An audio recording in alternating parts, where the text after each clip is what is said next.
So last lecture में हम लोगों ने देखा था कि हम लोग एपीआई के थ्रू प्रोडक्ट ऐड कैसे कर सकते हैं। हमने सक्सेसफुली यहाँ पे प्रोडक्ट ऐड किया। आप चाहें तो इस एपीआई को किसी पोस्टमैन सर्वर पे, किसी भी सर्वर पे हिट करके देख सकते हैं। अगर आगे जाके हमको ऑथेंटिकेशन करना है ये प्रोडक्ट कि हमारे अलावा इस एपीआई पे डेटा को कोई और हिट ना कर पाए, तो हम लोग वो भी कर सकते हैं, बट वो हम एडमिन पैनल के थ्रू करेंगे। अभी के लिए आज के लेक्चर में हम लोग देखने जा रहे हैं कि लिस्ट प्रोडक्ट की फंक्शनैलिटी कैसे काम करेगी। नाउ लिस्ट प्रोडक्ट की फंक्शनैलिटी है क्या? मोंगोडीबी के डेटाबेस में हमने जितने भी प्रोडक्ट ऐड करवाए हैं, हम उन सारे के सारे प्रोडक्ट को चेक करना चाह रहे हैं कि वो हमारे पास अवेलेबल है या नहीं है। मान लीजिए हमने 3 प्रोडक्ट ऐड करवा दिए, तो तीनों प्रोडक्ट हमको विजिबल हो पाए। इस फंक्शनैलिटी को हम लिस्ट प्रोडक्ट कहेंगे। तो इसके लिए सबसे पहले हम लगाएंगे, जैसे हमने पहले काम किया था, ट्राई एंड कैच ब्लॉक, जिससे अगर कोई भी एरर हमारे पास आ रही है तो उस एरर को हम कैच कर सकें। यहाँ पे हम एक वेरिएबल डिक्लेयर कर लेते हैं एरर करके। नाउ हम ट्राई ब्लॉक के अंदर जाएंगे और ट्राई ब्लॉक के अंदर जाके यहाँ पे एक वेरिएबल बना लेंगे कॉन्स्ट प्रोडक्ट्स करके इक्वल टू, एंड यहाँ पे हम लगाएंगे अवेट, क्योंकि ऑब्वियसली बात हम डेटा फैच करवाने जा रहे हैं, या जिसको हम सीक्वल के अंदर सेलेक्ट क्वेरी कहते हैं, वो काम करने जा रहे हैं। इस काम को करने के लिए हम यूज़ करेंगे प्रोडक्ट मॉडल। फंक्शन जो मोंगोडीबी का है सर्च के लिए वो है फाइंड, और इसको अभी के लिए रख देंगे ब्लैंक एंड विल पुट सेमीकॉल। उसके बाद अगर मान लीजिए हमारे पास डेटा आ जाता है, तो हम यहाँ पे प्रिंट कर देंगे रेस्पॉन्स डॉट जेसन, और इस तरीके से ब्रैकेट डाल देंगे and will put curly bracket. ये वही ब्रैकेट से जो हमने यहाँ लगाए थे, हम यहाँ से इस पर्टिकुलर ब्रैकेट को कॉपी करेंगे, पेस्ट करेंगे, और कैच के लिए भी जो एरर हमारे पास आ रही है उसी एरर को यहाँ से कॉपी करेंगे और कैच में डालेंगे। नाउ यहाँ पे जो बेसिकली हमने डाला है प्रोडक्ट एडेड, इसको यहाँ से हटा देते हैं, और मैसेज में जो भी प्रोडक्ट्स हमारे पास आ रहे हैं उन प्रोडक्ट्स को हम प्रिंट करवा देते हैं।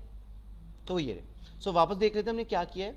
हमने मोंगोडीबी के डेटाबेस से सेलेक्ट क्वेरी लगा के फाइंड फंक्शन का इस्तेमाल करके सारा का सारा डेटा ले लिया प्रोडक्ट्स नाम के वेरिएबल के अंदर।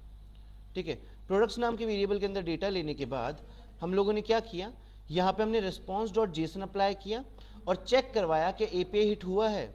अगर एपीआई हिट हुआ है तो मेरे को सारे प्रोडक्ट्स दिखा दो, और अगर एपीआई हिट नहीं हुआ है तो जो भी एरर आ रहा है वो एरर मुझे देखने को मिल जाए। इस तरीके से हम काम कर सकते हैं किसके लिए, ऐड प्रोडक्ट के लिए, लिस्ट प्रोडक्ट के लिए। तो 2 एपीआई के बाद हम अगले पे जाते हैं जिसका नाम है रिमूव। यहाँ हम क्या करने वाले हैं, हम एक आईडी पास करेंगे प्रोडक्ट की, उस आईडी के बिहाफ पे हमारा प्रोडक्ट डिलीट हो जाएगा मोंगोडीबी के डेटाबेस। सेम इस काम को करने के लिए हम यहाँ जाएंगे try, will put a bracket, then will put catch, then again bracket, और यहाँ पे कैच के अंदर हम जाएंगे और लगाएंगे एरर। नाउ सेम यहाँ पे जाने वाले हैं, और यहाँ पे जाने के बाद हमको डेटा डिलीट करवाना है।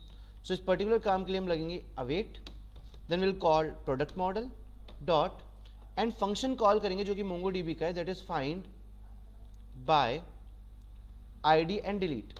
तो जो भी आईडी हम देंगे उस आईडी के बिहाफ पे डेटा डिलीट हो जाएगा डेटाबेस से। विल पुट ब्रैकेट, हम हमारे फॉर्म की बॉडी से उस डेटा को लेने वाले हैं, तो request dot body dot ID and will close it, and after that same thing आप एरर के लिए डाल देंगे ये कंसोल का एरर मैसेज।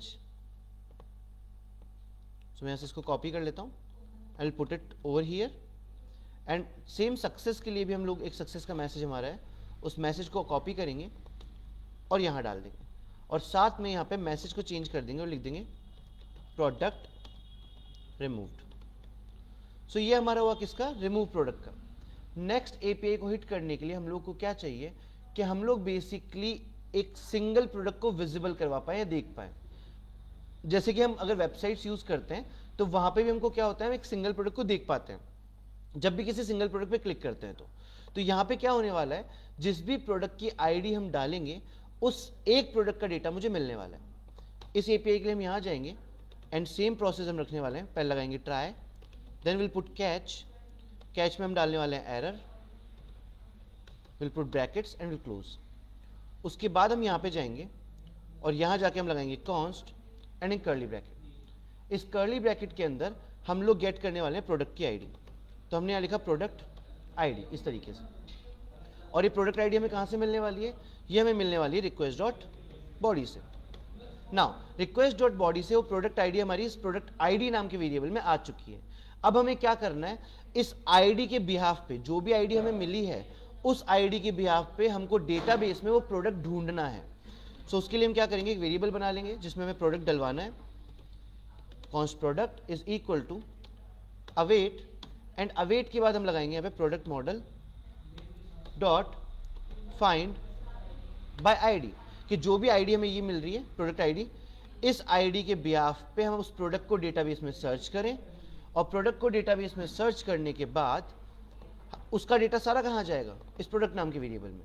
अगर वो डेटा आ चुका है तो सेम प्रोसेस, हम लोग को मैसेज दिखाने हैं एपीआई के। तो पहले हम ले लेते हैं एरर मैसेज, एंड उसके बाद हम ले लेते हैं सक्सेस मैसेज। सो ये रहा हमारा सक्सेस मैसेज।